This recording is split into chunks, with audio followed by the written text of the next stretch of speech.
Last week, San Diego Gas and Electric announced plans to cut off electricity to the backcountry during Santa Ana wind conditions. They hope the power shutoff will limit the possibility of their transmission lines causing wildfires, as happened in 2007.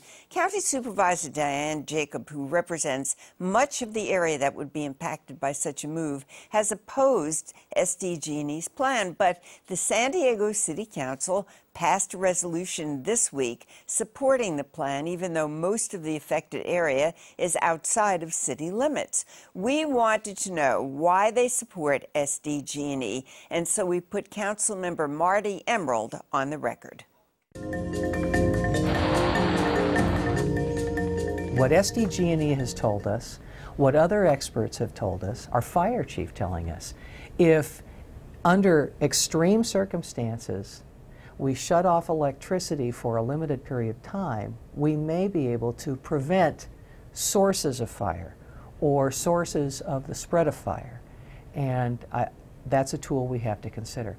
I would just recommend to the people in the backcountry what all emergency agencies have been recommending to all of us, really, for years and years and years, that we all have to be prepared for emergencies, to be able to survive for at least 72 hours after a fire or an earthquake or whatever emergency may hit where we live. And certainly for people who live in the backcountry, who live in fire country, they more than anybody else should know that they need to take precautions and be prepared. Remember, San Diego City taxpayers are paying the bulk of the bill for fighting fires and creating a safe fire environment, I guess, for want of a better term. And we should have a say. And this city council has a responsibility to stand up for the taxpayers of the city of San Diego. We provide the bulk of the equipment, we provide the manpower, we provide the bulk of the dollars spent on providing fire protection and firefighting, and we have a major investment in this. You heard what Councilwoman Marty Emerald had to say. Ricky, what do you think of her justification for the city of San Diego getting involved in this? Well, as with the last issue, she's representing her constituents in the city. There's obviously a concern about rural fires coming in and starting to burn things within the city limits. But then you also hear her telling people in the backcountry, well, don't worry if we turn off your power. And that's an easy thing to say as well, because she doesn't represent them. But both SDG&E and the opposition say it's a matter of public safety. How can you have it both ways? Well, that's a very good question, Gloria.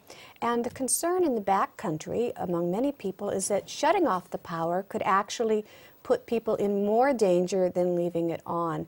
Because if there are high winds and a fire starts from something other than a power line, what happens if people can't get the word, if it's the middle of the night and your reverse 911 call doesn't come in because your phone was an electric plug-in phone, if your garage door won't open, if your electric-powered well won't work and you can't pump water, if the traffic lights don't work when you go to evacuate. But the interesting thing is that opponents of the plan say that it shifts accountability away from SDG&E. Accountability for what? Well, for the wildfires, you know, Gloria, that according to public utilities documents that SDG&E itself submitted, their lines have been responsible for starting 167 fires in the last 5.5 years, including the devastating Witch Creek fire and some others. And so what this does is, instead of expending money to fix the lines or to underground lines, they just want to shut it off when the winds are high. And by the way, the law says that the lines must be able to withstand winds of a certain speed, and they want to shut off the power before it even hits that speed. But here we have the city of San Diego weighing in on this. Ricky, how much weight does the city of San Diego carry in this? I mean, and will we hear from other government entities weighing in before a decision is made? The city certainly has some sway. The County Board of Supervisors represents a broader area, including the backcountry, and has come out against this plan.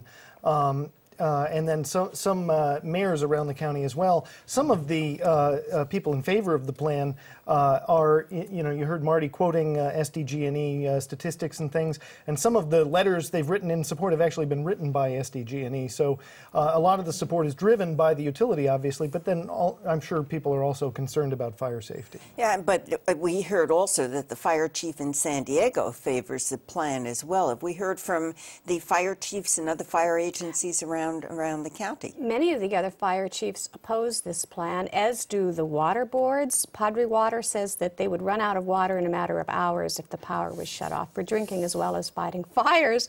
So if you can't fight the fires in the backcountry because there's no water, arguably there could be more chance that a fire could spread out of the backcountry and into the urban areas of San Diego. We're talking about 60,000 customers. That's what we're talking about. SDG&E is quite powerful, and now the city of San Diego is behind SDG&E.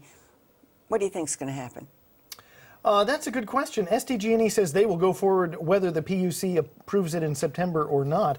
They're concerned about the delay in processing their request, and they say if fire season gets here, they're going to go ahead and do this anyway. Okay, well, thank you very much, Ricky Young, Miriam Raftery.